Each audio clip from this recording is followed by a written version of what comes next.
All right, ladies and gentlemen, Packers and the Commanders. It all went down Thursday in Lambeau Field. Things are starting to heat up in Wisconsin as they stay hot for right now, man. So stay tuned to the best podcast that will give you the best analysis, the best numbers, the best everything, ladies and gentlemen. And also, we got week 2 predictions. The podcast panel is going to bring it to you right here.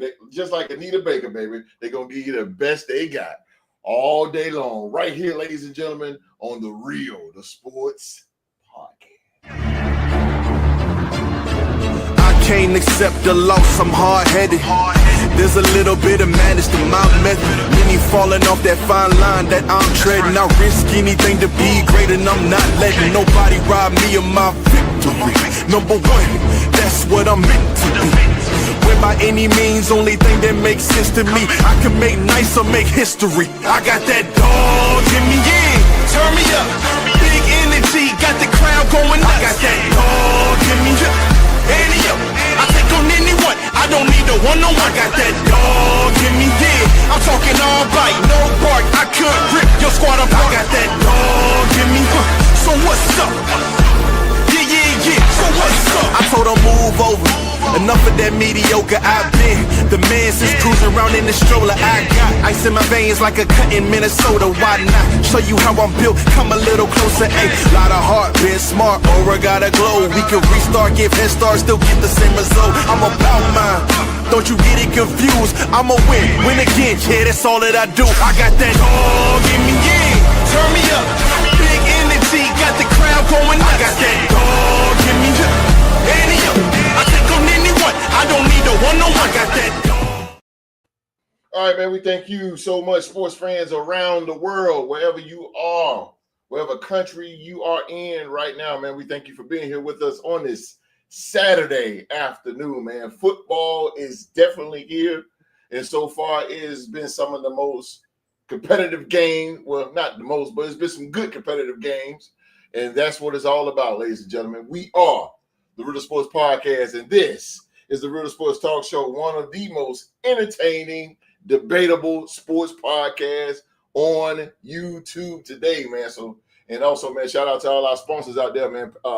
Pacdora, Lokia, and Bonfire.com, which is the official home of the Real Sports Podcast merchandise, man. We got t-shirts and hoodies as well, just like what I got on right here. So go check all that out, man. All that stuff out, man. The links in the description box right just below this video. Again, man, thank you guys for being here. Football is here, and you can feel the intensity now. Week 1 is over with. Now things are starting to get off, man. You can feel the intensity. And, boy, y'all about to feel the intensity today. Oh, man. I got my brothers right here, man. I got my brothers. They are my brothers. They definitely are my brothers. And these 3 guys, they belong on the Real Sports Mount Rushmore, ladies and gentlemen. Some of the all-time greats sitting right here in front of me, ladies and gentlemen. AT&T Stadium, a.k.a. Jerry's World. They are the richest franchise in all of sports. They have the biggest fan base in all of professional sports, ladies and gentlemen. He represents the 5-time Super Bowl champion. Talking about the Dallas Cowboys, ladies and gentlemen. Do not cross the street. It's my fishing partner, ladies and gentlemen. He is Wall Street in the building. Appreciate that beautiful introduction, host.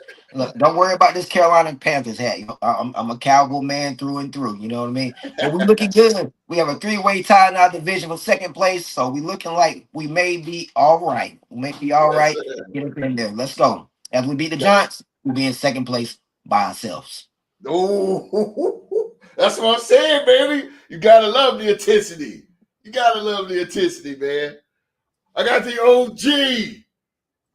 Got the OG in the building, ladies and gentlemen. The OG, the living legend, the Hall of Famer himself. Defend the North. Defend the North is their motto. Oh, man, they're running on hot waves right now with their new quarterback, J.J. McCarthy. representing the mighty Minnesota Vikings. The Vikes is in the building.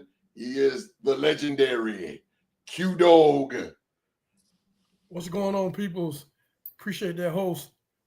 Living legend. Yes, that I am. But let me tell you about another legend that was born Monday. It's talking about J.J. McCarthy. That's the legend that was born Monday. And let me hit you with a few records that he broke since 1950. Oh, he into the doubles. Yeah, since 1950. First rookie quarterback to come back from a 11 points or more deficit. Not since Steve Young in 1985. After taking 600 snaps, he was able to lead our team in the fourth quarter with victory. NFC Offensive Player of the Week, go JJ. That's all I'm going to say. You will see. Let's roll. Let's go, baby. I got you, Q. Let's up. Get that horn in there, baby. Let's go, baby. There you go right there, the JJ look, baby. There you go. Get that look right there. That's that scowl. That's right. That's right, Wallace. The Vikes is in the building. I swear. What's up? Get that JJ look. Look at it. You seen it Monday night? You seen it? He looks about like that too. He looks about like that. You looking at it, you know? That's how you come out the tunnel looking at you, yeah. I tell you that drink, that purple drink. You gotta check that cup, man. You have to check that cup. Hold on, wait a minute. Hey, America, don't forget, I am drinking the purple Kool-Aid. I got it side by side. That is it right there, baby. I am drinking the purple Kool-Aid. Yes, sir. It's right about now, baby. And it's cold. Let the world see it, Q. Let the world see it again, baby. That's the purple Kool-Aid, baby. Yes, sir. Yes, sir. Yes, sir. Get some of that in your blood. Get some of that in your blood. You'll be all right with that. You'll be all right. You'll be a winner. Get some of that in your blood. It's the purple Kool-Aid, baby. Yes, sir. Me and my boy will be drinking that purple Kool-Aid come Sunday night, baby. Yes, sir. Look at him, Wallace. Yeah, he's looking at you. Yeah. That's right. That's go. We got to check and see what you mixing in there. You mixing something in there with that. That purple Kool-Aid, baby. Let's go. Let's go. Sunday night. Yes, sir. Get it. I tell you, boy, you got a little. Boy, I tell you, like you done won a Super Bowl over there, man.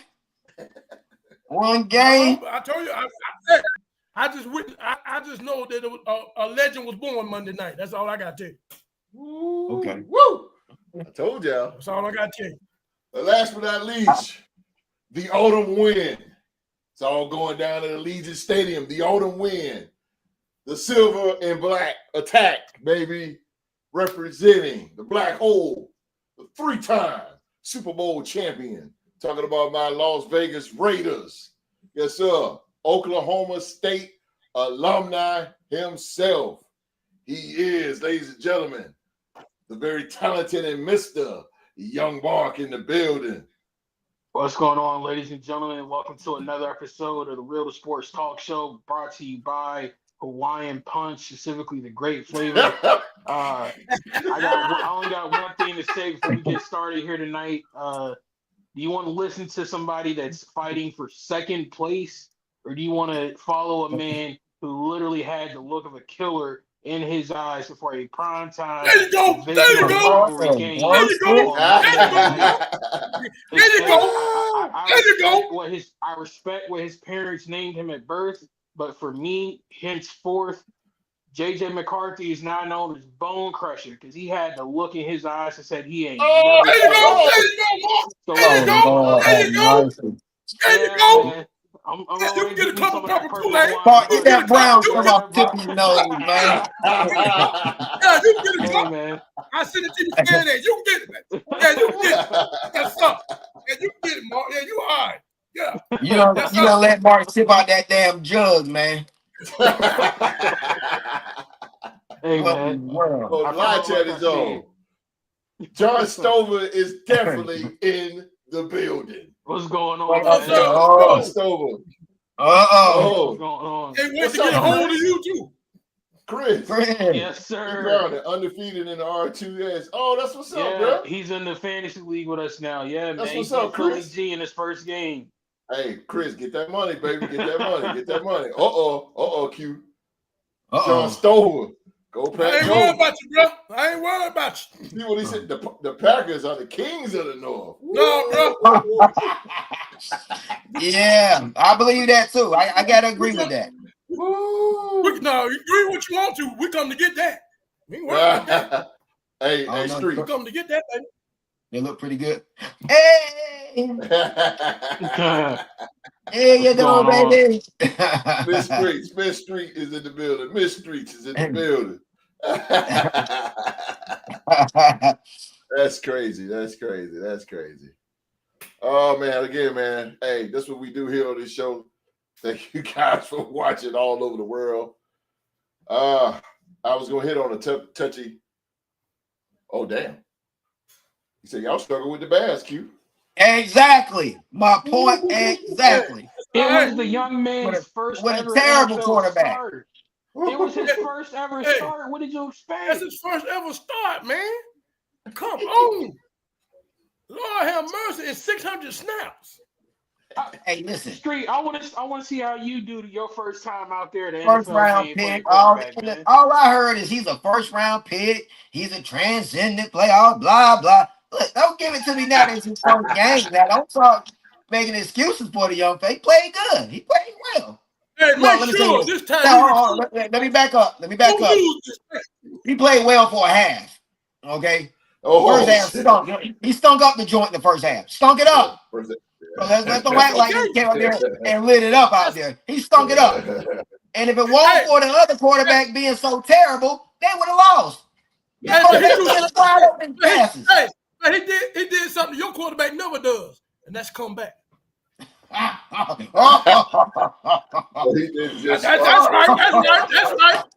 right. Your quarterback would have never came back from that. Hey, John Stover said, but he didn't just start playing football that night. Exactly.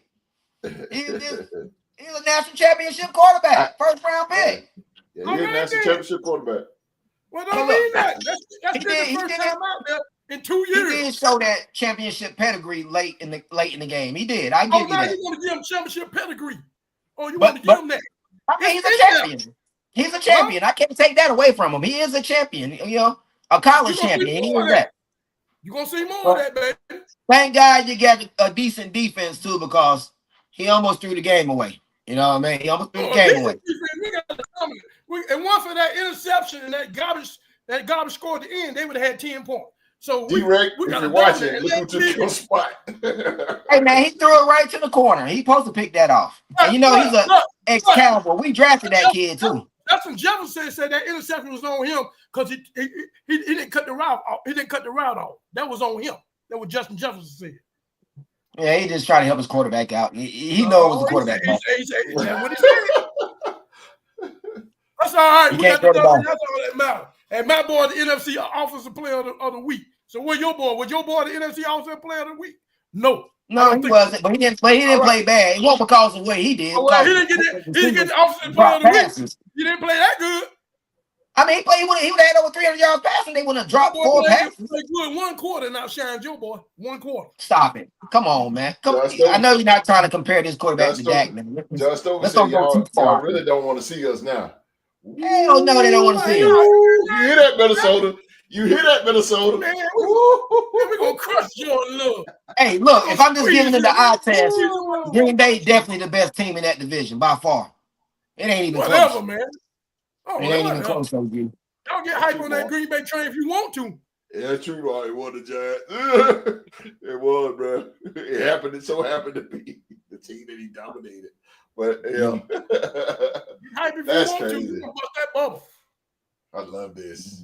This is football is in the air. You love it, yeah, man. You can tell, bro. You can cut the anticipation with We need the league in 1-score games. That means you got to fight to win. And we lead the league in 1-score games, baby. We're some fighters. You're not gonna crush us. That don't happen. And listen, all I December can say, 14th gonna be a great the last day. few times, Right, you act like they're gonna steamroll us over. It ain't gonna happen, bro. the last few times Dak Prescott, Minnesota, either went to Minnesota or Minnesota came to us, we smacked y'all around with Justin Jefferson on the squad, with your defensive coordinator Well, now we're talking on the about now. We're squad. talking about now. Smacked That ain't around. gonna save you this. About that Cooper Rush game? That ain't gonna save you this year. Dak Prescott went up That there. ain't gonna save Cooper you. Rush Come on, done been up there. It There don't you matter. go. Come on, You man. trying to save yourself. That was a long gonna time stop you ago. this year. And Justin Jefferson's That had ain't some of gonna his stop. worst games against Dallas. He going to Jefferson, bro. You going to That ain't gonna Jefferson, stop you bro. this year, though. Stop talking in the past. Let's talk now. Well, I'm just saying, y'all, a great indicator of the future is the past. You know what I'm saying? Whatever. Okay, that means y'all gonna continue on losing. Then that's what you're saying. Y'all gonna continue on losing. That's what you're saying. If you're going by the past, right? When Dak healthy, we win. We win at least 10 to 12 games with Dak healthy. At least. You're doing the thing in the playoffs, though. No, we fall a little short in playoffs. Man. We fall short. What y'all live chat? What y'all think, man? What y'all think? We want to hear from the live chat tonight. We done heard from John Stover. Who else is in the live chat? If you got questions, comments, whatever, man, we want to hear from y'all, man. Like I say, live chat. I'm trying to tell you, boy. This is our sometimes, like I always say, even when it was D-Rec and Q, sometimes you just gotta let them go. It was either D-Rec and Q or it was Mark and Deuce. Hey, bro. Oh my God! Shout out to Deuce. Man. Shout out to Deuce. Or Mark and GC. Oh man, sometimes you just gotta shout out to Louisiana. No doubt, man. Sometimes you just gotta let them go. But again, man, thank you guys for being here, man. We're gonna have some fun tonight. Talk about some football like we always do. Due to YouTube's guide, I was gonna hit on Charlie Kirk situation. Y'all know what happened around the world, and if you don't know, I can't go there. So, I'm just gonna say this: it's sad that it happened. Yeah, he did some stuff and said some stuff, but still, for a man to, lose his in front of your kids, man, that's terrible. Yeah, man. Everybody got their opinion. Everybody got their opinions out here. It's sad that his opinions. I can't get into all of it, man. But let me tell you something.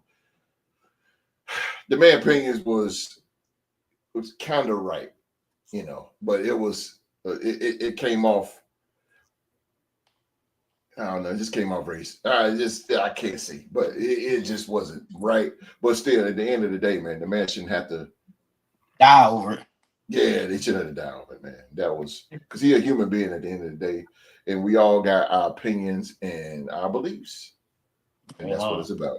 That's what it's about, man. So, and again, at the same time, man, the man is a husband, father, and like Street said, man, right in front of his kids, bro. I mean. Jesus. Can't imagine, bro. And the way they showed it, man, holy smoke! I never seen that. That was. I mean, headshot, bro. I mean, that's like. But, man. Again, man, everybody around the world, man. Let's continue to keep each other. Let's keep each other together, man, and respect each other, man. Respect each other. Everybody be peaceful, man. But in the same token, look out. So it's a lot of cats out here this mind is not wrapped too tight, man. And we just got to be careful everywhere we go, from the mall to the grocery store. Just everybody, just be careful out here. Everybody. I don't care what country you're in. Shout out to all our viewers over there in the UK, England. Y'all be careful out there. The subtitles. Read the subtitles. I know y'all probably can't understand English, but read the subtitles. Be careful. Be careful. This world is insane. But jumping over to the gridiron, man. Thursday's game went down, man. Thursday went down at Lambeau Field. The Green Bay Packers, they defeat the Washington Commanders by a score of 27-0. the 18, Green Bay is now 2-0, and the Commanders now are 1-1. But man, I tell you right now, I know this is not going to hit on it's not going to hit on heavy turns right here. But man, we got some competition now in the NFC North, and Green Bay is making a name for themselves. They got the win over the Just Stowe. Yes, sir. They got the win over the Commanders again by a score of 18-27. Let's start off with Mark. Mark, man, I know you watched this game. Give me your take on the game. Let's just start with the Commanders. Let's start with the losing team first. What do you think about the Commanders and their gameplay in this game? The score isn't very indicative of how lopsided that game really was. I don't think it was really that close as the score tries to make it seem. Green Bay pretty much dominated that game, specifically at the line of scrimmage. And if your boy, what's his name, Jordan Love, if he would have hit a few more of those throws to Matthew Golden, that would have been a much uglier game than what it was. Absolutely. I think he can work on that, through film study and practice and get that reeled in, and they can get that on track. Yeah. But yeah, Washington, I think they might be headed for a sophomore slump. I was expecting Jaden Daniels to take over that game at some point and will his team back into it, but it just didn't happen. Prayers up for Austin Eckler. I hate to see a guy like that go down. Yeah, man. But God, that's crazy. Hey, man, something about having number one on your team is giving Green Bay a lot of juice. They're playing it very amped, and they have two very emphatic statements and victories to open up the season. So shout out to Green Bay. And on a personal note, not looking too far ahead, but it was very nice to see a couple of former Raiders beat up on that team from the nation's capital. Shout out my man Nate Hobbs, and shout out my boy Josh Jacobs. Hopefully the silver and black domination continues in the next week. Yes, sir. But I ain't trying to get ahead of myself. Yes, sir.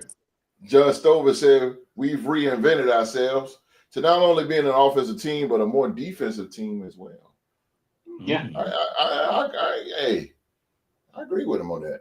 I agree with him on John Stowe. Appreciate you, John Stowe. Give us more. Keep going, baby. Hey, I'm with you. I'm with you.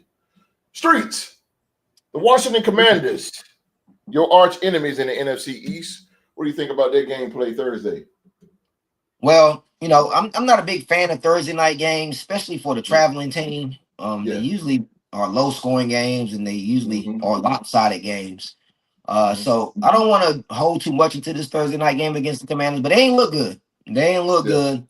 This is the second week in a row that they didn't get Terry McLaurin in the game involved at all. They actually target Noah, what's the kid from Dallas? They target him more than Terry McLaurin. So that's really really wild to me. This doesn't look good. Couldn't run the ball. Really couldn't get nothing going, man. They look terrible. And probably more of what Green Bay did to them than what they tried to do, but just didn't look sharp. McDaniels didn't look like he was, he was on his game. So the Commanders, I loved every minute of seeing them get whooped like that. But I'm with Mark. I don't know if they're gonna sneak up on people like they did last year. I don't know if that's gonna happen this year. I think people, got the book out on Jaden, got the book out on the Commanders, and really, man, Green Bay did what they wanted to. They really did what they wanted to out there. They ran the ball well, and I'm not a big fan of their quarterback, Green Bay's quarterback. He always seems to throw it to the other team at the almost, at the wrong time. So that's what I'm banking on him to do when they play us. But as far as the Commanders go, man, it just didn't look good. And Mike can chalk it up to it was a Thursday night game, but we got to travel to Green Bay. They travel the Thursday night games, and I agree with Streets and that is facts. That Thursday nights, man, the away team just doesn't get it done. It just doesn't. They just don't, man. It just doesn't look good with them. Q, the Washington Commanders. What do you think about their gameplay on Thursday night against the Packers? Well, I'm like y'all. I'm not a big fan of Thursday night games, especially like the ones that have to travel and get on the road. Um, you know, that's the only thing I don't like about that. But nevertheless, these games got to be played. The thing about it is that this was a big time game for as the NFC, and there was a time. This was a time for the Washington Commanders to let people know that they are here. So to go out and play the way they played, and I know it's a short week, but still, you have to make that statement. You have to make it because now it puts you back in the drawing board as playing as you wasn't successful as one of the top dogs in the NFC that you possibly got to see again. The defense, to me, they had a hole down the middle of the defense, and that's why that boy Kraft was able to get off the way he did that tight end. So this big time switch hole, Swiss cheese holes down in the middle of that defense, and they got to fix that and fix it quickly. But the biggest thing that Jaden Daniels, I feel he missed up. He didn't have no type of running game. No, sir. Gotta have a running game. You know what I'm saying, to keep drives going, keep the crowd quiet, and everything. So you have to have that, and they didn't have that. So they was behind the 8 ball early and often, and never resurrected any type of offense, even in the second half. So hopefully they'll get these things fixed. Green Bay they rolled. To me, I was looking at more of the Commanders than I was looking more of the Packers. I was really thinking of them to go in and take this game to let everybody know, or let the NFL know that they're here. Now that you got beat by one of the big dogs in the NFC, now everybody's questioning, is it gonna be a sophomore slump? No, I'm not ready. All these questions coming up because y'all didn't go in and play that type of game that y'all supposed to play. This was a championship type of game for y'all, not Green Bay. So now it's back to the drawing board. Now they got to build that morale back up, and next time when they do face a dog, they're going and put themselves on notice. They offensive line dominated Washington's defensive line. The way the defensive line got after Russell Wilson, I was like looking at that. I was like, let me see if their defensive line is that good. What's up, girl? What's up, girl? What's up? What's up? Yeah, y'all did play terrible. I was trying to figure out. What's up, I was trying to figure out, was it like their offensive line, but their defensive line ain't as good as the Giants made them look, because Green Bay's offensive line just held them boys in check, man. They did. They sure did. Held them in check. They ain't really getting no pressure on the young boy back there. I think that's a sign, Street, of the recent changes that Washington has made. Because you remember, like a couple years ago, they spent first round pick at the first round pick at the first round pick on their defensive line, and over the last year or so, they dismantled that. So I think that really showed itself in this game on Thursday, going to be against a physical team like Green Bay. But I find it ironic that Street was the one who said, I hate Thursday night games, especially for the visiting team and whatnot. Meanwhile, ladies and gentlemen, his Dallas Cowboys have a 5-1 record when they go on the road on Thursday nights. How does that work, man? Dallas, man, I don't even remember the last time because Dallas has always played on Sunday night. I didn't even know they play on Thursdays. It's crazy. Yeah, we got Thanksgiving Day. Yeah, but Dallas is a prime time that's team. what's boosting up their record on Thursdays. I think it's because of Thanksgiving. Yeah. Wait, actually, no, I take that back because they always play Thanksgiving at home. These are road games that I'm looking at. My fault. It's always home game.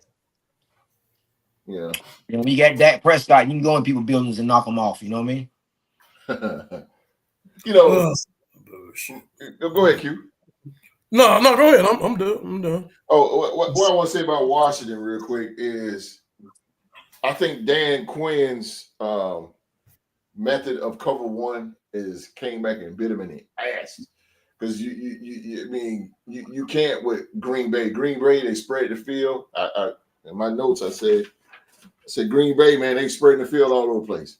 and they were just spreading it. And those corners are not going to be able to keep up like that. And like Mark stated earlier, man, Reed went down, and man, that's collarbone. That was that was a nasty fall he did, but great effort. But man, it's just Washington, man. They got to switch up schemes, and Dan Quinn, he's going to have to switch it up a little better. He went old school. He tried to use some of that cowboy formula in that, and that's not happening. I can't believe Von Miller is still out there and Trace Armstrong. Like, oh my God, like it's not going to work. And Bobby Wagner as well. So you got a lot of old guys on that defense, man. But they're gonna need some speed out there in order to handle these big time receivers going into the season, especially in that division, playing Devontae Smith, AJ Brown, CeeDee Lamb. Like, you're gonna need some speed, and they got to get it together fast. Hopefully, they get it together 2 weeks from now. not when they play up. But Washington. It just I don't know, man. That defense everything looked so slow. It was just the same old, Jonathan Allen. If Jonathan Allen don't get no pressure, it ain't happening. Don't get no pressure, bro. And Bobby Wagner can't play the flats no more. So he runs a 5-2 and try to play the flat with Bobby Wagner. Wait, Street, you said Jonathan Allen? Yeah. Yeah, he played for the Vikings. 93. He played for Minnesota, bro. I know he's talking about. He's talking about what's that dude? You said no way. Exactly No, what's the man's name? I know he's talking about. Hold on. Not Jonathan Allen. I might be talking about the wrong Allen then. Maybe. Them two big defensive tackles Washington got. Trace Armstrong is number 90. So you might have been talking about Trace Armstrong. He wasn't. Did Washington trade the Allen boy to y'all? Yeah. They didn't renew his contract. His contract expired. Get out of here. Yeah, man. And then they traded. So you'll see him. Don't worry about it. You'll see him.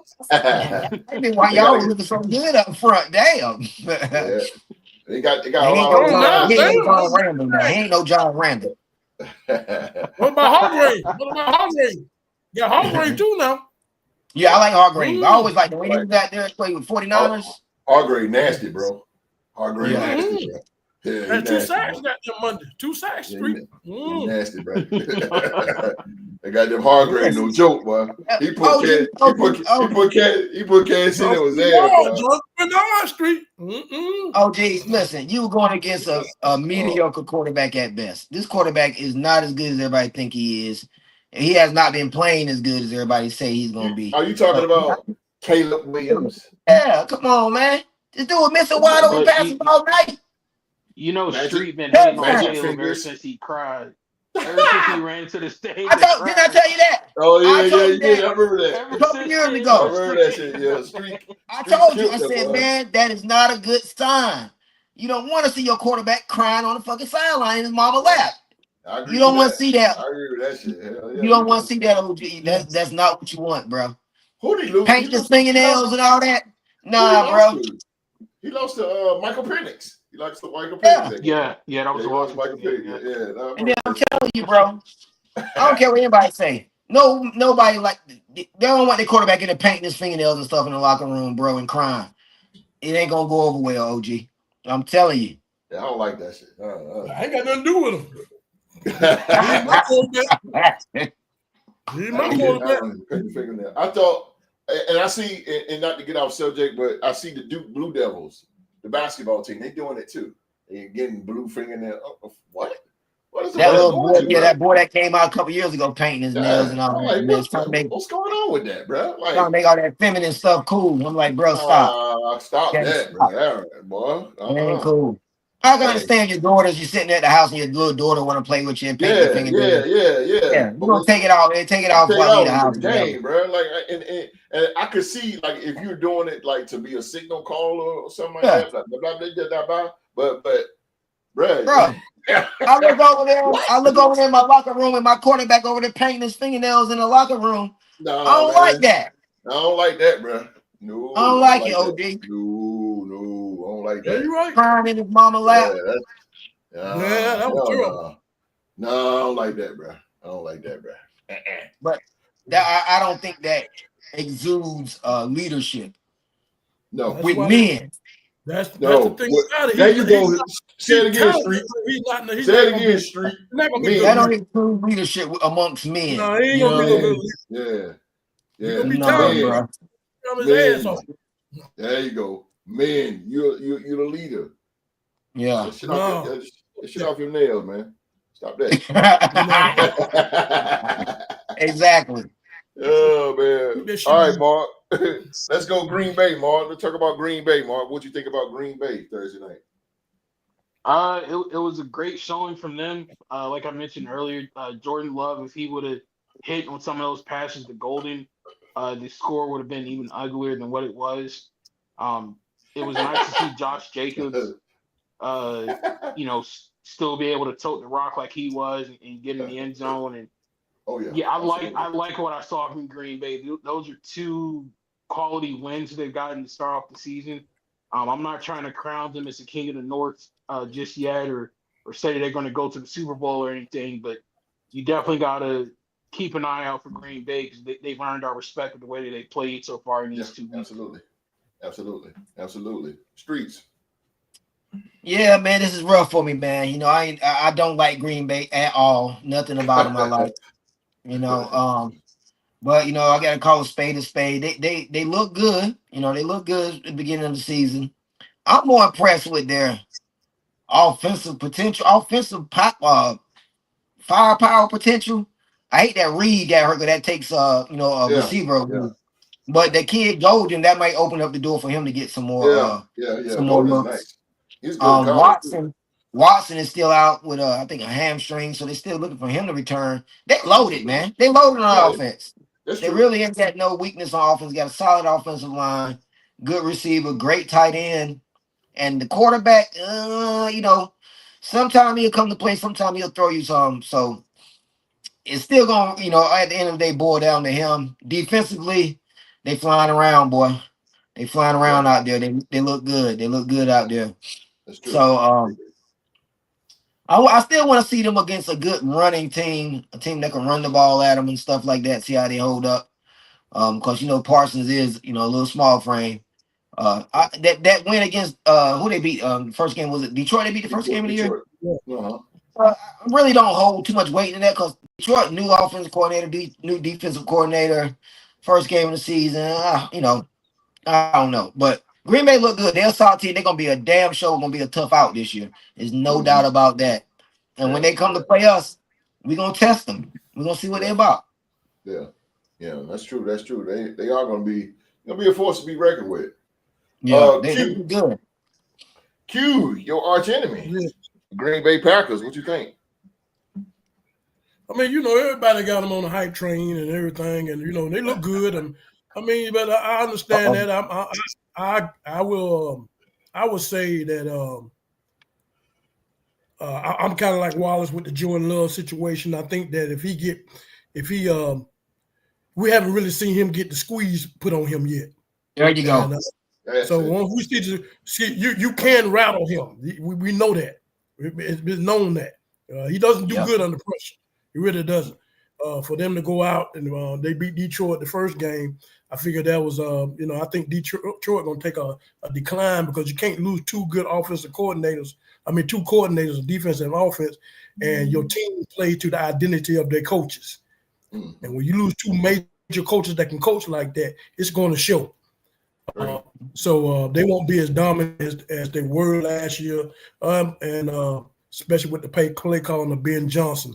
So they was able to do it. I give them credit on that. They dominated this game. It was just we was waiting on. This was the game where the Commanders took another level, took a leap. They regressed back in this game. And it's gonna kind of haunt them until they play the Eagles and the Cowboys, somebody in a division that upper echelon teams are a team that's on the up again. They got to prove themselves again. So I really feel they for now they're 2-0. We got to give them credit. They got Michael Parsons in there and they hype and everything, but I just can't wait till we play them. We always we don't like each other, and so we're gonna see. We're going to see. It's going to be a good fight. Playing? We don't play them till sometime in November. Oh God. Okay. Like early November. Talking about Minnesota. Yeah. You talking about you think Minnesota doesn't play Green Bay until the 23rd of November. That's almost Thanksgiving. Yeah, almost. Damn. That's a Monday night game. Should be No, a that's Sunday. That's a 1:00 Sunday game. Sunday. Oh damn. Okay, that's crazy.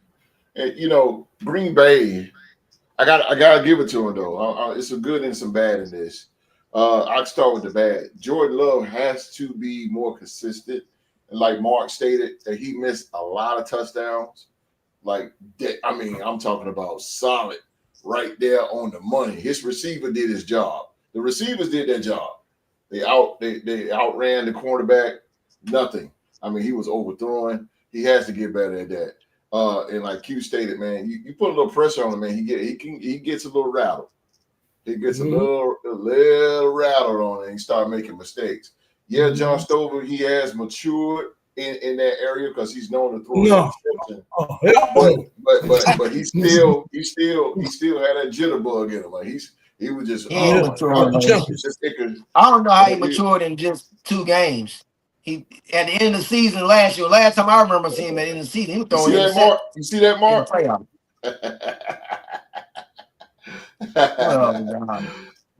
agree with you too, host. But I gotta give it to Matt LaFleur, man. He called a great game. Matt LaFleur, I'm telling you, man, and he's off the radar. He should be well known now, man. He should really get his flowers, man. Matt LaFleur is a smart dude, and he was calling great plays, and he fooled that defense like no other. He called a split back, something you ain't seen in a long time. And Josh Jacobs is split back when the offensive line pulled to the left. They pulled to the left, acting like they was going to the it's a split. The line go this way, and Josh Jacobs went that way. I was like, oh man, that's just textbook old school. And they were just fooling Washington. Matt LaFleur had them just off their feet the whole entire game, man. And he called a great game. And like Mark stated earlier, it was good to see Josh Jacobs, man. Josh Jacobs is a bull. He's always been that way. He's one of the best running backs in the league. Man, I miss him dearly. Man. We got Genty, but man, let me tell you something. Josh Jacobs, when you need that one yard, I'm telling you, you're gonna get the ball to number 8, and he gonna run it straight up the good, just like he did with us. He led the league in rushing with us, And Josh Jacobs, man, he's just a phenomenal running back. He did his thing, but as you can see on the screen here, Tucker Kraft was a player of the game. Tucker Kraft, and again, it goes to LaFleur, man. He was dialing up some plays that I ain't seen in a long time. But he was keeping them off the balance, man. And Tucker Kraft was tearing them up. Tucker Kraft, he had 8 receptions, 2 touchdowns, man. 8 receptions for 2 touchdowns with 140 yards for a tight end. That's like Travis Kelce, TJ Hawkinson type numbers. You know what I'm saying? And lapel, and your boy from and Laporta from the Lions. Well, those are big time numbers from big tight ends, man. It's good to see Tucker Kraft. Man, I'm telling you, LaFleur, man, he's a smart dude. He's a good coach. I like him. I like the way Green Bay play, man. And I'm telling you, this is impressive because, truth be told, they just beat 2 teams that was in the NFC Championship last year. And I know Detroit lost, Aaron Glenn, Ben Johnson. I get that. But it's the same team. I get, but Washington, they got Deebo Samuel, which is, we all feel about that. But, it's impressive. They beat 2 threats in the NFC, man, and they beat them, man. So shout out to Green Bay, man. They're heading in the right direction. Michael Parsons has really got this defense fired up, man. I mean, the energy is live on that defense, and I'm impressed, man. I'm impressed with where Green Bay is going, man. And like I say, man, who do you play next? Green Bay, their next game is against. Let's see. Streets. Shaheed. They play Cleveland. What else, Shaheed? Cleveland. Yeah, Green Bay has Cleveland next. Oh, shit. They got Cleveland and I then said the Dallas. Vikes will get them. The Vikes will get them. I don't know, Q. Yeah, this is gonna be good though. But I don't know, Q. You gonna get them, you gonna have a fight. That's all right. They're gonna have a fight too. And I think our defense is better. Yeah, absolutely. Absolutely. I get that. But and I agree with Mark. I'm not crowning them as don't crown them yet. No, I'm not crowning anybody. I'm not even crowning Minnesota. Crown them. I'm not even crowning Minnesota. But for right now, for what I see, you got to get it to them, man. They hot. Like I say, they beat two teams that was in the NFC Championship game last year. So, I mean, both of them. Who Minnesota got this weekend? They beat two teams that was. That's impressive though. They beat the two teams that was in the NFC Championship. So that's amazing. I didn't think about that.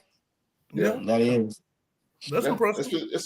That's impressive, man. For Jordan Love. Jordan Love, he needs that under his belt as a start. This is third year starting quarterback for the Green Bay. Yeah, but they didn't play him on the road though. We're gonna see how they do when they go on the road. Yeah, I understand that, but still, that's good for Jordan Love because he need that on his resume. He's gonna squeeze his ass like a soda can. I don't know, OG. Their next road game. I ain't sold on Jordan Love yet. No, not at all. I ain't neither, Wallace.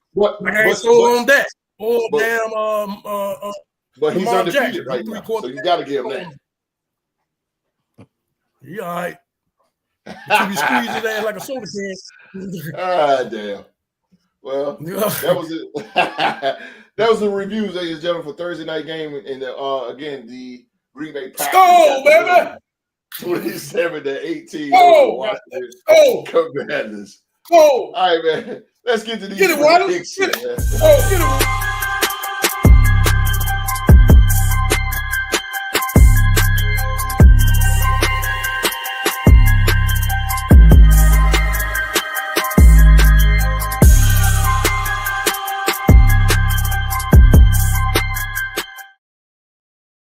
Man, this is our first predictions for the 2025 NFL season, man. The predictions and backstage things are anteing up here. Now, it's a lot on the line now with these gentlemen right here. They're going to be bringing the picks each and every week here on the Real Sports Podcast. And we're going to see who's going to be the king of predictions right after the Super Bowl. Right after the Super Bowl, ladies and gentlemen, there's a lot on the line. You hear John Stowe, he's still saying it. Go Pack, go. That's all right. He's saying that for now. All right, let's start these predictions off, man. The MVP, Rockstar Rock, is not here today, but I'm going to read out his picks. Shout out to Rock. Rock steady. He chose the Ravens, of course, his Jaguars, the Cowboys, the Lions. Let me get my computer together here. And he chose the Lions over the Bears. I got an echo going on. That's all right. He chose the Patriots over the Dolphins. He chose the 49ers over the Saints. He chose Buffalo over the Jets. He chose the Steelers over the Seahawks. The Rams over the Titans. The Cardinals over the Panthers. The Broncos over the Colts. Of course, he's going to do that. He chose the Chiefs over the Eagles. He chose the Vikings over the Falcons. He chose the Texans over the Bucks, Mark. And he chose the Chargers over the Raiders. Since Rockstar Rock is not in the building, what do you guys think about Rock's picks? He almost went chalk, except for a couple of them, but I don't agree with a few of them. I definitely got a couple of different picks than he does, but they're not bad picks. Second week in the season, I can understand why he's doing some of them. Yeah. What do y'all think about him choosing his Jaguars? His Who they go? Jaguars. I'm Who they sorry. go? The Bengals. The Bengals. I like that pick. I think I took that same pick. Okay. No, I didn't take that one. I think they playing them in Cincinnati, right? Yes, sir. Yeah. Yeah, no. Cincinnati's not a No. good team. Okay. Well, Let's talk about it. they ain't got nothing on defense, but their offense is they can score more points than Jaguars can. I think to me. I think that they're not a real road tested type team like the Jaguars are. They're trying to feel themselves and trying to at least to try to be above 500 or get into the playoffs. They haven't really been. Yeah, they haven't really been. I mean, the Panthers. We say the Panthers. I don't even really look at that game. They're gonna be really tested when they go on the road against Cincinnati, and I don't think they can keep up with them. Man, Cincinnati only scored 17 points last week, man. But they'll score more than that. They'll score more than that. They ain't really look good. When your defense can't keep nobody off the goddamn, it's staying on the field all day. That defense is fucking terrible. They terrible shit. Yeah, they are. They are terrible. No, it's a good game though. But I'm gonna roll with the Jags in that one. Mark, what you think? I don't trust the Bengals early in the season anyway. They iffy. Yeah, I'm with you on that too, bro. What you think, Mark? I'm not going to sleep on Jacksonville, and I like they don't have some good players, especially on their defense. But I agree with OG. I don't know if Jacksonville has anybody that can stop Jamar Chase or that can stop T. Higgins. And I think last time these two teams played, Cincinnati won that game with a backup quarterback, if I'm not mistaken, when Browning subbed in for Burrow when he got hurt. Yeah. So even then, in the midst of a lost season, they were still better than Jacksonville.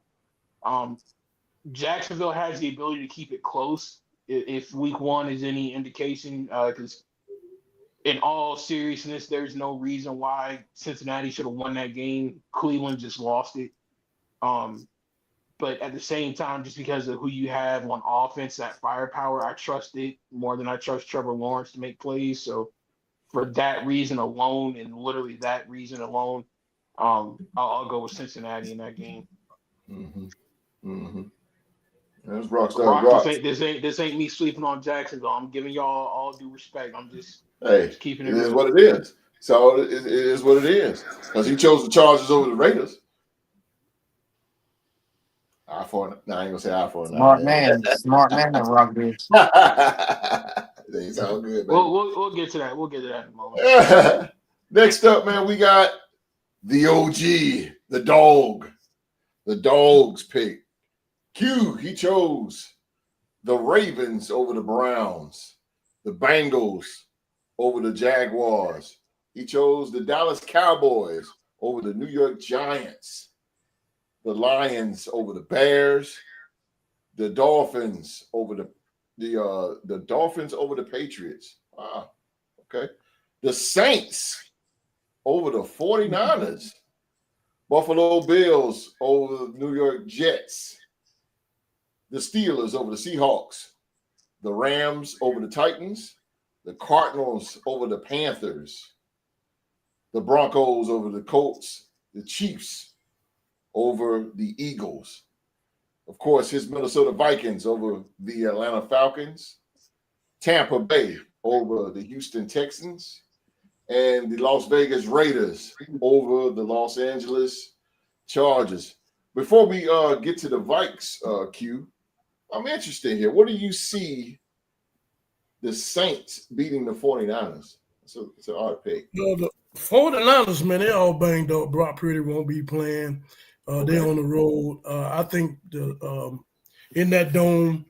And I just think that without that, I think they're going through the same thing they went through last year. They started out, being injury prone. And this thing is, that injury bug is bitting them early, like it did last year. And I'm thinking they fall into the same thing. And I think when they go down there without their main man, and I think it's a few more injuries they got going on, I think they won't be able to overcome it. I think the Saints will win this one. Just because they're injured. So the backup quarterback, Jesus, Matt Jones.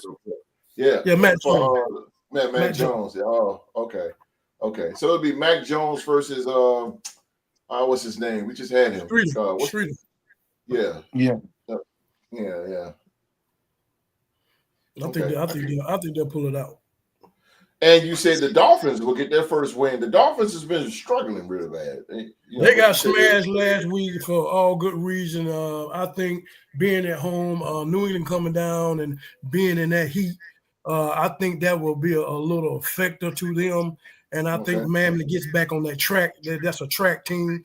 I think that speed gets back up, and I think they're gonna score like Miami does score. And I just don't think New England gonna be able to deal with them because they're gonna be pissed off. I'm sure all week long that they have been chewed out in every damn way possible, the way they played last week. So they're gonna come out hot and on damn fire in that heat on that track field. So So do you think Tua will have you think Tua will have a great game against New England? I think he will. Like I said, I think the fact of that heat, New England coming down in that heat, not used to that type of heat like that. I think that would affect them in a way.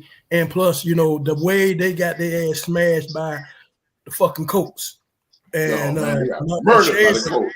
They got murdered. And so the thing of that, you know when you get murdered like that and you have to travel, and you can imagine that plane ride home, wasn't nobody saying nothing to nobody. And you know good and well when that practice started all week, you know what I'm saying, they just get in their ass all week long. You know what I'm saying? Yeah. So they're not gonna have another a fallback performance like that again this week. Like I say, that speed will show up, and I don't think New England will be able to match it. I don't think they will. They had a rough outgoing with y'all, and I seen that. You know what I'm saying? And surprise to y'all, Gino was throwing that long ball. I've seen that a couple of times. Some boys were going up to get it. It was like they had two Randy Mosses out there. Yeah. So don't get too smile too damn hard, Mark. Y'all went up there and got that one. I ain't think y'all were gonna go get that one. So I'm a believer in the defense a little bit too now. So hey, but that's the reason why I took the Dolphins. Okay, much egos. There's a lot of egos in Miami. Something's going on in Miami and it's going to start with McDaniel. We had a show about that. We talked about this summer. We talked about Mike McDaniel. It just ain't working. But we'll see. Now, Q. Yeah. Now you're going to. This is going down at your house. This is the first home game of the season at U.S. Bank Stadium. You are playing the Atlanta Falcons, and this is a national championship rematch between Michael Penix and J.J. McCarthy. Tell me, what's the game plan going against the Atlanta Falcons?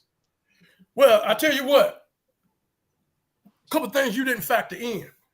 This would be J.J. McCarthy's first home game. Yeah. This would be the coming back of number 19.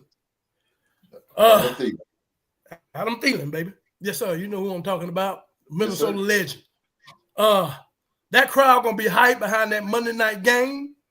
They're gonna take that fourth quarter and transfer that to the beginning of the game. That Brian Flores defense gonna be bringing that heat. It's gonna get loud up in there. You know what I'm saying? I mean, that score check gonna be loud. And with that loudness and that defense, and Brian Flores, he always around a young quarterback. Oh boy, that's straight shaking bait. Yes, sir. We're gonna put something on him. Yes, sir. We're gonna put something on him, boy. We're gonna do them like we did CJ Stroud last year. We're gonna confuse them, baby. We're coming with it. Oh Lord. Lord. Yes, sir, baby. Yes, sir. And we'll get that Jordan Mason train and Aaron Jones going. And so that's the game plan. We're gonna continue from that miraculous fourth quarter that we was on the road in a hostile environment and were able to pull that victory out. That did some good. I think every player came in early, every player practiced late, and they was hype on that J.J. McCarthy run. And we're gonna be even stronger when it comes Sunday night. It's gonna be so hype in there, boy. I'm trying to tell you. It's gonna be on. I don't think Atlanta gonna be able. I think they'll be a little bit competitive, but I think we'll just be too much for them. I think we'll be too much for them in the end. What you think, Mark, about the Vikings and the Falcons? Oh man, I'm excited for this game in all seriousness, just because I feel like it's going to be a great opportunity for the entire country if they weren't already aware of who he was before. This will be a real opportunity for the rest of the country to get to see JJ McCarthy do his thing in prime time yet again. It's going to be awesome. The questions that I have are with the Falcons. Penix showed a lot of promise last week. He was playing with confidence. He was playing with swag. He made plays with his arm and with his legs. My question with Raheem Morris and the Falcons is, why do you guys seem to struggle with clock management at crucial points in the game? I'm telling because, you the truth. They should have won that game last week in all seriousness, and I hate to say this because I'm a Baker Mayfield fan. Atlanta should have won. Missed field goal aside, they just had some bad time management calls. That seems to have been a recurring theme for them, especially going back to last year when Michael Penix took over. The Washington game comes to mind when I think about that. So I need for them to get that together because they have the makings, it seems like, of a really good team, especially with Bijan Robinson. It's going to be interesting to see how the Vikings defensive line and Brian Flores contains him. But thing Atlanta needs if they want to win this game is they have to manage the clock better, especially at the end of halves or at the end of the game, because that's really where you win or lose these games, is they are well aware now. Yeah, I agree with you on that. Before I get to the streets, I want to say, man, that this is I think Minnesota should really go ahead and attack that secondary. Which Kevin O'Connell probably will. They're going to be attacking. And as far as Atlanta, you mentioned Bijan Robinson. They got to get him going early, like get him started ASAP, like right then and there, because the energy in US Bank is going to be through the roof, and this is their first home game of the season. B, this is JJ McCarthy's first home game, and C, Adam Thielen returns. So they're going to be loud. It's going to be loud, and I hope Penix can be able to hear, but they have to get Bijan rolling. They have to get that offense. They have to get that. Is it Zach Robinson still the offensive coordinator? They're going to have to keep rolling. They're going to have to roll fast against Minnesota, and it's going to be if not, it's going to be a long day for Michael Penix, because you mentioned time, because he steps back so much, man. And Minnesota, they're going to push. Brian Flores is all about pushing. He's all about pushing, and he's going to push that line. I'm telling you. You brought up something, host, and I just want to exploit it real quick because it's something to keep an eye on. This is the year that Atlanta really needs to try to win with Michael Penix, because if the boosters and the alumni at Oklahoma State have their way, if things go the way that fans are predicting, Gundy will be gone, and his ideal successor is Zach Robinson, who is the current offensive coordinator of the Falcons. Robinson played at OSU, so it will be interesting to see if things don't work out this year and you're going into next year with potentially a new offensive coordinator, how is that going to affect Michael Penix in the long run? So they got to get him going now and build his confidence and win some games with him now. So that way, if they do lose Zach Robinson, they can attract a quality replacement for him next year. That's very true. I'm telling you, they got to get Minnesota. If in order to beat Minnesota at home, you got to move fast because they're coming. Brian Flores is coming. What you think? Oh boy. Oh boy. Here come the haterade. Here we go, boy. Streets. What do you think? Minnesota and Atlanta. Minnesota, Atlanta. I think Atlanta go in there and get it done. I really do. I think they go in there. I think this is the Kyle Pitts game, Bijan game. Kyle Pitts. Holy cow. They're going to lean on those two. Watch what I tell you. They're going to lean on those two, and they're going to come out of there with a little 2-point, 3-point game. 2-3-point win. I got my money on Atlanta in this one. I really do, man. I just think, the more Raheem Morris is he's nothing to sneeze at either. You know what I'm saying? So I think they're gonna get your boy Penix in the trick bag, and not Penix, but you get your boy JJ in the trick bag and show that he's a rookie. You know what I'm saying? So like I said, they got a little film on him. First half, he stunk it up. So let's quit acting like he just went out there and went 23 out of 25, 2 touchdowns. No, he didn't. He stunk it up the first half, host. And he came out the second half and he made amends. So you get your team in a situation you're supposed to get him out of it. And he did. But like I said, he's going up against a good defensive coordinator. I think they're going to get a good game plan against him. And look for Kyle Pitts and Bijan Robinson to exploit that Flores defense. You're gonna have to. I agree with Streets, and they're gonna have to do it fast, immediately. They're gonna have to do it immediately. But read that right there. Said, but for real, read that right there. So McCarthy can be consistent. Then the Vikings can be the second best in the NFC North, right behind Green Bay. I agree. And that's where they're gonna be at. That's where they're gonna be at. They be saying, I gotta ask something straight, bro. Like, yes, sir. Why Kyle Pitts? Like, where does that confidence come from? Because I'm not gonna lie, he was a highly touted prospect coming into the league, and he has not done anything. He was, but I think with this new quarterback with Penix having a whole off season with him to work out some things, I look for him to have a big season this year. I look for Penix to really look for him, put the ball on him. So I think he's gonna have, and I like tight ends against that Flores defense. I like tight ends against that. So I want to see what he's gonna do.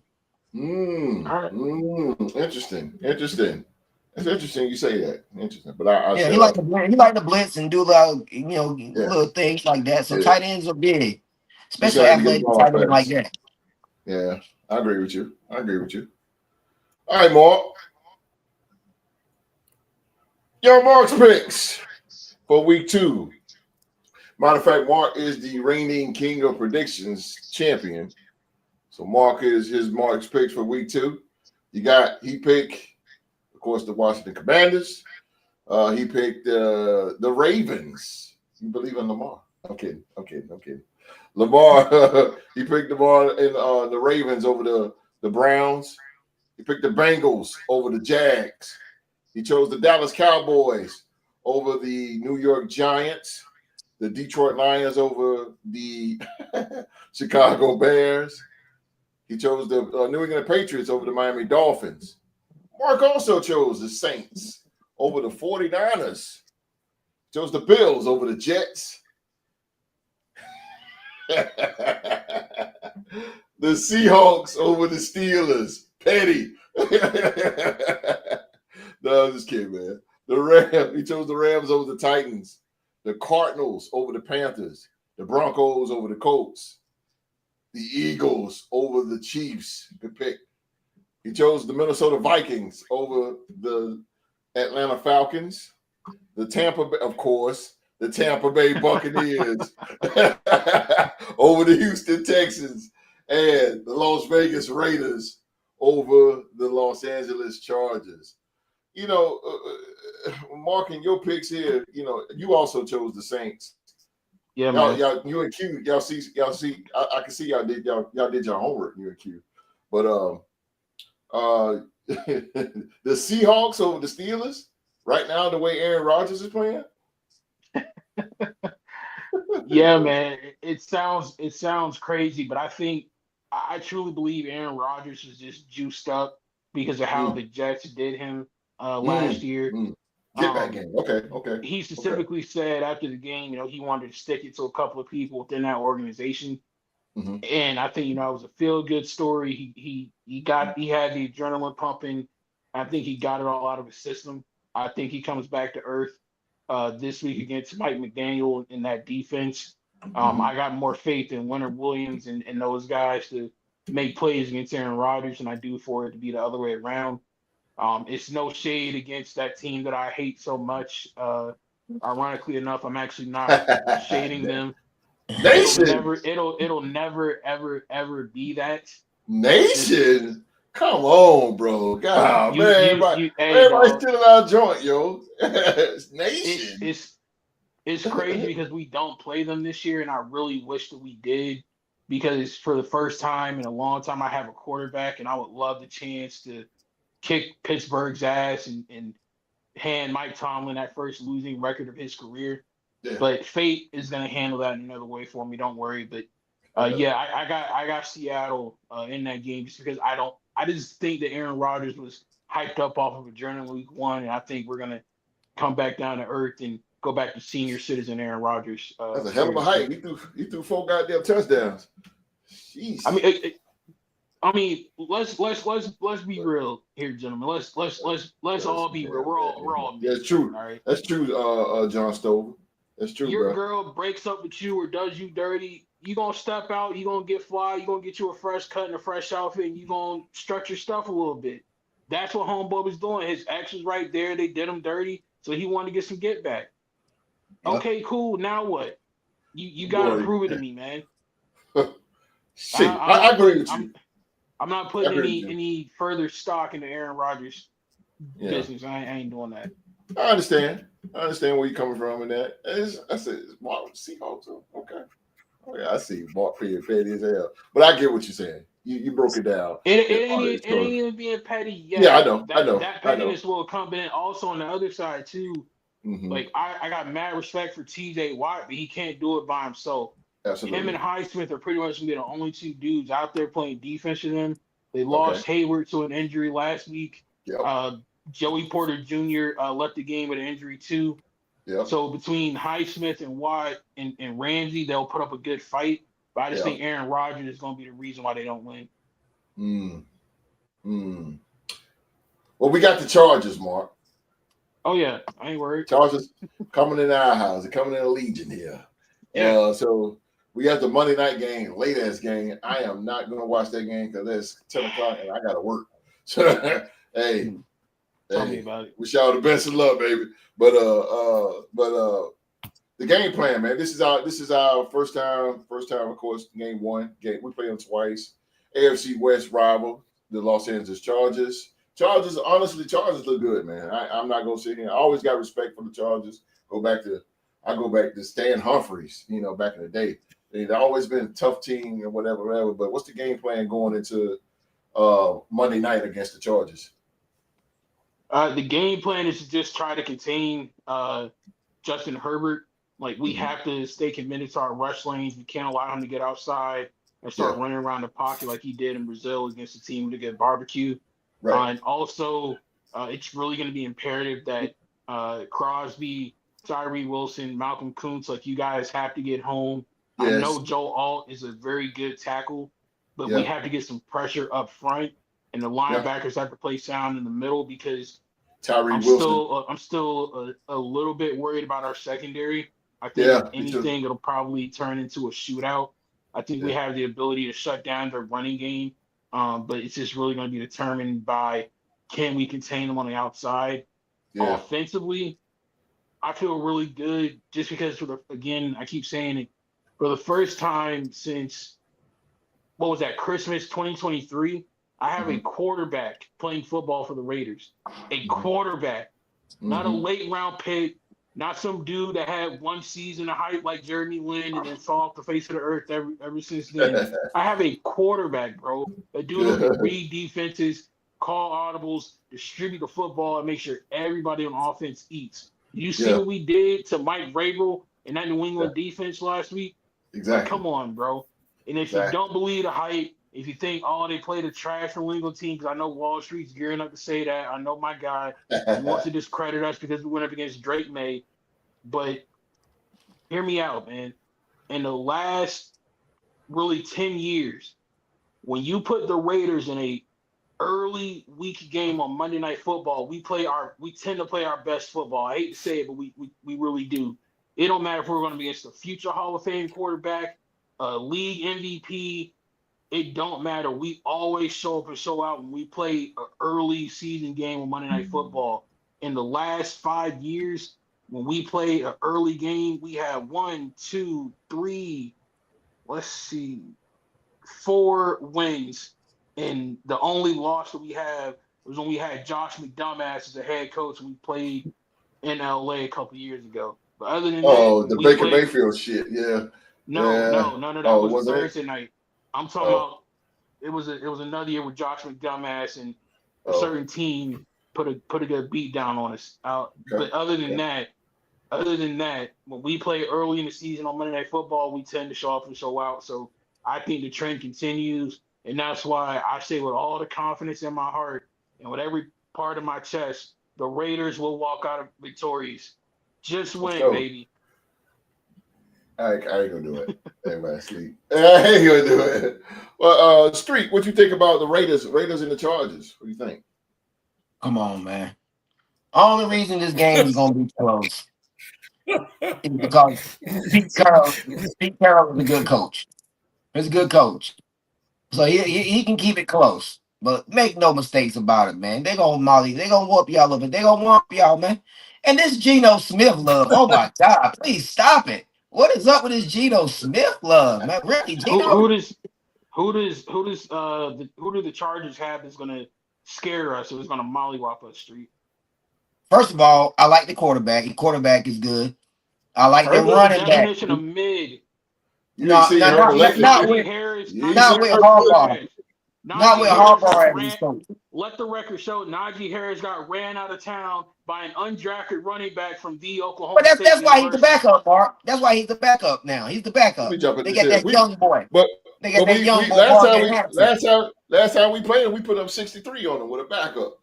Yeah, that wasn't against Harbaugh team, was it? Yeah. No, it wasn't. That was against Staley. That was Harbaugh ain't gonna do that. Pierce. When we put up 63 on them, Austin Eckler was still playing for them. That was with Coach Staley. That was like 2 years ago. It don't matter what coach. No, it does matter. Harbaugh gonna take the air out. He'll take the air out the ball I can't take credit for that, host. Before he get beat by 63. They gonna come in there. First of all, they're gonna test that run defense of y'all. They're gonna test it. Now Harbaugh liable to run the ball 30 times in a game. You know how he do. I just think they look good, man. I think Justin Herbert is entering his prime. He looks sharp. He looks confident. That run game looks good. Their defense was swarming around. I think it's going to be a tough out for y'all, man. Give me the Chargers all day long, at least by 6 points. Okay. At least. Okay. Q, what you think? Raiders and Chargers. Holy hell. Well, it's a divisional game. And you know how I feel about divisional games. It don't matter what the record is. It's just the fact that y'all know each other and know each other well. And so it's a dog fight. I know that we see the Chargers as being a physical team, but the Raiders are somewhat of a resilient team. I mean, they don't have the type of players to kind of woo you or this and that, a player here, a player there, but they seem to some kind of way they come together and they fight. You know what I'm saying? They fight. Because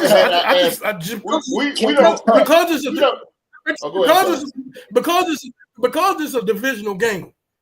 That's what sets it aside. Yeah. Because it don't matter about the record. Right. I give you that. So that's why y'all might get them one, they get y'all one. I mean, it happens in every division. Don't nobody know you better than your own divisional opponents, and so you get up for them. And so y'all know that they're one of the dogs in the division, just like Kansas City, that y'all gotta beat if you want to establish yourself as someone in that West AFC West that wants to to come up through the ranks. And so it's gonna be a fight. I don't see the Chargers as a team that's gonna score a lot of points. They're gonna try to wear your ass down. Marion Hampton, he hasn't really got off like that. He made rookie mistakes and stuff like that. So he still got to get his wheels going. Yeah. He good though. Don't get me wrong. I want him. But once he get rolling behind the offensive line, now it's gonna be hell to pay.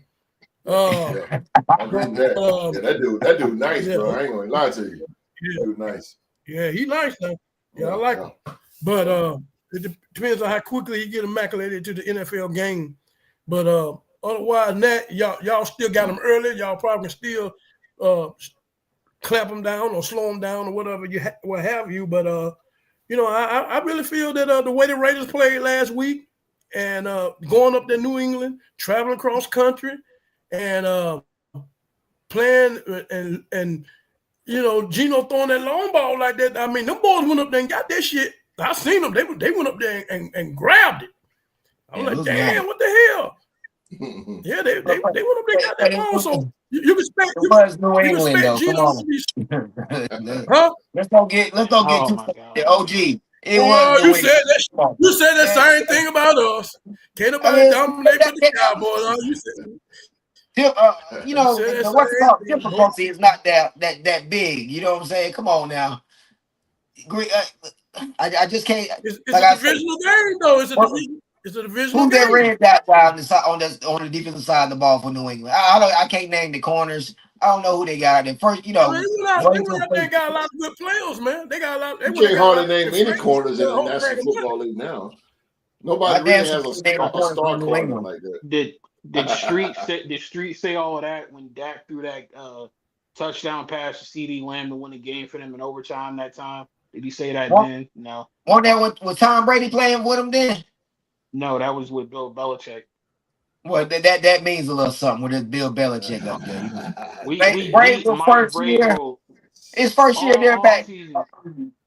I just don't think Vrabel was a respected coach though. Listen, New England wasn't a good team. They won a good team at the end of last year, and I don't think a training camp made them good this year. First game of the year, I don't think the difficulty was very, very high for y'all in that game. But look, Geno did what he's supposed to do. I think he made y'all look respectable, and I like Coach Carroll, so I think he's gonna have y'all in games. He's a smart coach. He's gonna run the ball, so I think y'all gonna be a solid team this year. But y'all probably win 6-7 games, maybe 7. As long as we win next week, nothing else matters. We got the only game. The Redskins. That's the only game that matters, bro. The Commanders. Just win week 3, man. Please. I'm begging you. Last but not least, man, let's go to Streets picks. Look at these winning picks. Streets, man. Streets chose Green Bay, of course, Thursday night game. Chose the wait a minute. Is that right? Oh, there it is. He chose the Ravens over the Browns, the Jaguars over the Bengals, his Dallas Cowboys over the New York Giants, the Lions over the Bears, the Patriots over the Dolphins, the 49ers, the Bills. This is unanimous with Buffalo over the Jets. Wow. That's the game I'm gonna actually be watching. For real. I'm really gonna watch and take notes on that game. But anyway, the Bills over the Jets. The Seahawks. He chose the Seahawks over the Steelers. That's the Rams over the Titans. Everybody's unanimously choosing the Cardinals over the Carolina Panthers. Wow. The Colts over the Broncos. The Eagles over the Chiefs. The Falcons over the Minnesota Vikings. The Texans over the Tampa Bay Buccaneers. And the Los Angeles Chargers over the Las Vegas Raiders here. Streets, I see that you chose the Colts over the Broncos. What do you see in that? I'm just not a big believer in Bo Nix, man. This Bo Nix hype, I just don't understand. He's about 30 years old when he came out of college. I mean, I know Sean Payton supposed to be his guru. He said 30, goddamn. I'm just not with it. I just don't see. I know they got a good defense, but I think Daniel Jones settles out that Colts offense. You know what I mean? They actually got some weapons. He actually got an offensive line that'll protect him. And he can actually run the ball. You know what I mean? So I like the Colts. I like the Colts pulling this game out. Like I say, I'm not the biggest Bo Nix fan. I think there's a lot of hype behind them. And then Sean Payton is supposed to be this guru, but I want to see what he's going to do since he don't got Bryce. What's my man? What's the quarterback he played with all those years? Well, it's slipping me. What's the quarterback he had at the Saints, Mark, all those years? Drew Brees. Drew Brees. Drew Brees. Let's see what he's going to do without Drew Brees. You know, see what type. Everybody want to see what Belichick going to do without Brady. Let's see what this guru does without Drew Brees. Ooh, I see you pulling the card here. Okay. See, Streets is an attacker. I see. You like to attack you straight ahead. Okay. All right. So you say you like Daniel Jones. What was Daniel Jones at last year, Street? No, I didn't. Well, hold on. I like the way they protect Daniel Jones. I don't think Daniel Jones is as bad as the Giants made him look. Just like they made Russell Wilson look like he couldn't play football last week, that offensive line. I think that's what Daniel Jones had to deal with the whole time he was there. So I think he's with a solid team, an offensive line that can protect him. Like I said, a running game, a big solid tight end, good wide receivers. Daniel Jones showed out last week. So I think he's a solid quarterback. I really do. Athletic enough. So I think he's better than Bo Nix. That's a goddamn show. Wait a minute. Hold on. Wait a minute, Street. He went got some retooling, though. He went retooling. Wait a minute, Street. You believe in? Hold on. Hell no. Because you believe in Daniel Jones, but you don't believe in Geno Smith. Listen, I don't believe in Geno Smith as much as y'all was hyping him up to be. Listen, I've been watching Geno for years. We had a quarterback struggle. So with him, Geno, he's good for y'all. He's good for y'all. You know what I mean? But come on, how far is Geno gonna really take it? Geno gonna do Geno shit before this year's out. I promise you. I promise you that. He's a solid quarterback, though. You know, Geno can get it done, but he always do Geno shit. Running back, he said. Yeah, that's right. You got a point there. Got a point there, John Stowe. They're a solid team. I'm telling you, once you get a quarterback that's competent, not like that Anthony kid was out there messing around. Oh, you get a quarterback that can read some defense and get the ball where it's supposed to be. At least you have your offense looking functional. Richardson. You'd be surprised. Yeah. Anthony Richardson. Oh my God, man! You talking about? He was already, man. He's beginning to be if not already a wash. Like, oh. Send him up to KLC University. He'll be all right. oh, Kevin O'Connell. I got you. KLC University. He'll be good. Okay. Well, Streets, this is your first home game, and you are playing the NFC East rival, the New York Giants. This is a team that has not beaten you in 4 years. The New York Giants, right. But this could change in the blink of an eye because the Giants now they have a quarterback in the name of Russell Wilson, who hasn't been the most successful in the last few years, but he still know how to get the job done. So tell me, what's the game plan against these new New York Giants?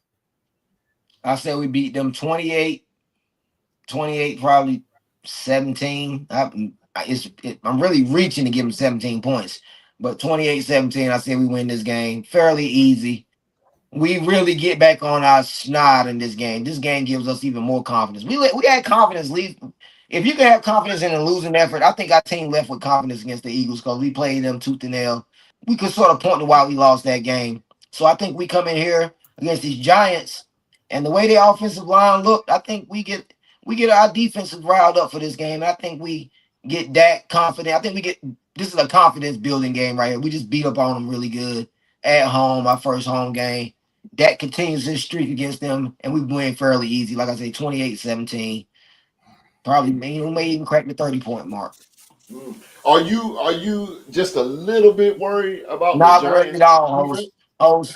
I'm asleep there. Not worried at all. What? Not even a little bit. The man confident. This could be a trap game. There ain't no trap game, OG. Already? I don't see where the challenge is at. You can't underestimate Dexter Lawrence, that front seven, man. And then at the same time, Malik Neighbors, man. You know, I mean, to me, you know, they had the ball in my game, but It's still a divisional game, though. You're They not lost looking the at that. divisional It's still a game against divisional game. Washington. Got beat silly. Malik Neighbors Okay. pouting on the All sideline. Yeah, Look, he right. was. they Yeah, can't they got protect it. He their was pouting, quarterback. bro. That first He got to stage, the stop. motion He was got to going. stop that pouting, bro. He got to stop that. I think they Man, might he have a said, better "Ain't no chance of putting the football." young. All They might right, have a better chance of I putting see Dart in the game. this I could think be they a should put trap Dart in game. the game. At least Dart can run around for his life because that's what he's gonna have to do against us. He's gonna have to run. Russell can't run around for his life. They have to put that young This white could be boy a in there and trap. let him run around a little bit. I'm looking at this to be a trap game. Man, a trap game. Okay. But I tell you If though, want I to. tell you this, Streets though, this is gonna look bad if you go 0-2, and it so happens to You don't want to see me. be. Y'all tell me Well, what y'all seen out of Giants last week that made y'all give them anything they did that made you think they're gonna be playing better this week. They didn't run the ball, they didn't pass the ball, they couldn't protect, they couldn't stop anything. I'm trying to figure out what did we see from them that make you think they're gonna beat a team like the way we played last week. You know, well, we played the I didn't see champions. anything. We played well. Yeah, that's true, and I don't see anything special about the Giants right in That was that a bad landscape. team. But you got to look at it like this, Streets. This is a team that has not beaten you in 4 years. Exactly. So you best to believe that they're going to ante up to beat y'all. They're going to They've bring been the anteing house. it up for 4 years, host. They've been anteing it up for 4 years. It ain't gonna I happen. agree. And I I agree with you. predict they get the coaching staff Sometimes fired this year. That's how bad they're gonna be this year. The whole coaching staff is gonna be gone at the end Oh, of the year. Dayball. Yeah, Dayball And probably the has to general go after manager. The general manager sealed his fate when he traded Saquon away and when he didn't draft Jaden McDaniels. He sealed his fate. He's gone too. Dayball will be going for sure. He'll His be going own for son sure. told him to draft Daniels. Yeah. I could definitely see that with Dayball. This is probably his last Yeah, year. I'm trying to see where he this big genius at. Everybody tell you he's a genius. I'm tired of hearing these genius coaches. He ain't done nothing in New York. What He has he hasn't done done the nothing. whole time but He hasn't. lose? He hasn't No done anything. genius. Genius maybe maybe a good office coordinator. He ain't no good head coach. I'm sorry. Proof is in the pudding. Bart, what you think about the Cowboys? We wrap this thing up here. The Cowboys and the Giants. What you think?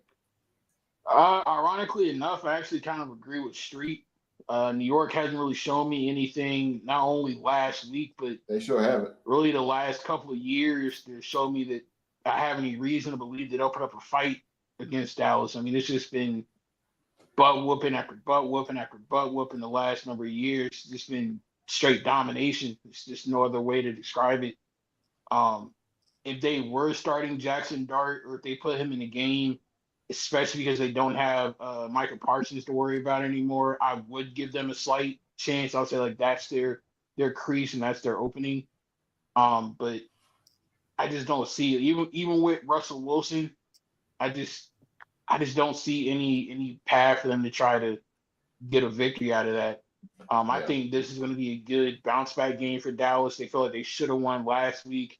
They're going to be against a team that they always dominate, and then if they play their cards right, they'll be 1-1 going into week 3. But I think also you got to take into account, like Q Dog kind of said, it is very very well documented the long off-season turmoil that they had with Mike Parsons and that contract situation. All the other star players like Dak Prescott were getting asked for updates about that Parsons contract, and the way that's literally lingered over not only the Cowboys but the league. Here we are 2 weeks into the season still talking about it. Something about Dallas just has me feeling like they're looking ahead to week 3 in that showdown with Parsons in prime time on Sunday night. But even with that on the horizon, I still think they handle business against New York. I just think New York is just that bad. But if they're not careful, it could. OG is right. It could turn into a trap game. Yeah, it could. It could. They're It gonna could, struggle. man. But Struggle I to like score. I like Schottenheimer, man. I really like Schottenheimer. Yeah. And because of Coach Schottenheimer, Yeah.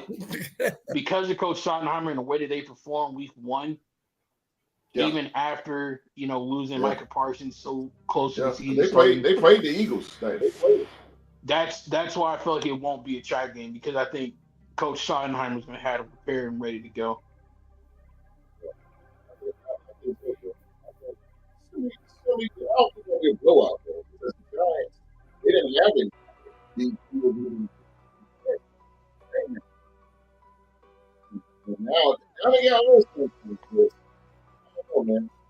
I think Dallas is a little pissed off for losing 4 points. And I know CD Lamb is going to come out catching everything that's thrown at him. Because when a receiver gets called off on blast in a press conference like that, yeah, he's going to take his game to a whole nother level. I believe CD's going to do his thing, bro. That's for sure. I see it coming, bro. I like Dallas, man. I think I'm about the only one that like Dallas. Hey, man. I like the Cowboys, man. Cowboys all right with me, bro. They all right with me. I ain't. I like the Cowboys. Ain't nothing wrong with the host. Nah, bro. I can't do that. Come on over. Drop that silver and black down. Bro. Nah, man. Come on, dude. The Raiders have played in the Super Bowl more recently than Dallas, man. What? I've seen my team play in the Super Bowl this millennium. Good against Philly, though. If Lamb, that's what I'm saying. If Lamb would have caught the ball, bro. But Lamb finna make up. He finna make up, bro. If was a fifth, we'd all be drunk. Like, come on, man. That's okay, Mark. We all right. We all right. We're right where we need to be. Yeah, hey. We're right where we need to be. Looking real good in the regular season, and then when the playoffs come, it's gonna fall Cow's cards. I want to play y'all, goddammit. We played the Cowboys this year. Yeah. You know what happened last time we played the Cowboys? Yeah. So for DC4, baby. Deshaun Jackson went off. Deshaun Jackson. That's crazy. He ain't gonna walk through that door no time soon, I can tell you that. My God, man. 9 o'clock. Let's get out of here. Ladies and gentlemen, man, if you was entertained today by these 3 gentlemen, especially Streets, man. Streets, these 2, Streets and Q, Lord have mercy. This is D-Rec versus Q 2.0. Oh my God, bro. Them 2 get he'll get a text from me this weekend. He'll get a little text from me this weekend. I'll tell him pick his head up. Pick your head up, OG. Okay. Don't worry about you. Oh, my goodness, yes, sir. Oh, I'll talk about. Well, ladies and gentlemen, that is our show for today, man. It's always, man. Y'all know the deal, man. We want to thank you. Thank you guys for pulling up with us tonight, man. And please, if you can, please be so kind, man. Please, I'm telling you, I cannot say this enough. Hit that like button. Hit that like button for us, man. I'm telling you, every like button that is hit, YouTube promotes the show all over the world. We all over the world right now, but it promotes it more because YouTube said, "Oh, this show is liked." So help us out, man. Hit that like button and give the illustrious podcast panel a round of applause, ladies and gentlemen. For they do what they do each and every week, man. They come here and they talk about football. They watch football. They study football. They live football. They breathe football. They eat football. They sleep football. These 3 men right here are the most fanatic fans I've ever seen, for sure, man. So please, man, give these guys a round of applause. And again, man, this is not the Pat McAfee show. We ain't Up in Smoke. We ain't Matt Barnes and Steven Jackson, Shannon Sharp and Ocho. Even the award-winning Pivot podcast. We ain't that. But we give it our best. We give it our best, man. We give it our best. So please, man, hit that like button for us. And if you have not done it yet, hit that subscribe button, turn on that bell for all notifications. Again, man, check some of our sponsors out in the description box below. Go grab your t-shirt right here and a hat. Rocking the stuff today, man. So go check all that stuff out in the description box below. Let's get out of here, man. We got to get out of here with the man who's been here the very first episode, Mr. Young Mark. Hey, man, we appreciate you hanging out with us tonight on another episode of the Real Sports Talk Show After Dark. Come on back, man. We got more great content for you. Like host mentioned, like I always like to say, no other podcast or sports program anywhere in television or media covers the wide variety of sports like we do here at the Real Sports Podcast. So make sure you hit that like button, subscribe, turn on that notification bell so you never miss another episode of the Real Sports Podcast. Come on back. Yes, sir. Come on back, man. Appreciate everybody in the live chat. Appreciate Miss Jones, baby. John Stover. Appreciate you, John Stowe. John Stowe, man. John Stowe was lit tonight, bringing it in, man. Appreciate you, John Stover. Appreciate you, man. Hope we see you back, man. And everybody else in the live chat, thank you guys for watching all over the world. 25 countries this show is being seen. Thank y'all, man. Thank y'all so very much, man. We will be back next Saturday, 7 p.m. right here on YouTube, man, to review the Thursday night game. And it will be an AFC East division game. AFC East division showdown as the Miami Dolphins. They go to Highmark Stadium to take on the Buffalo Bills.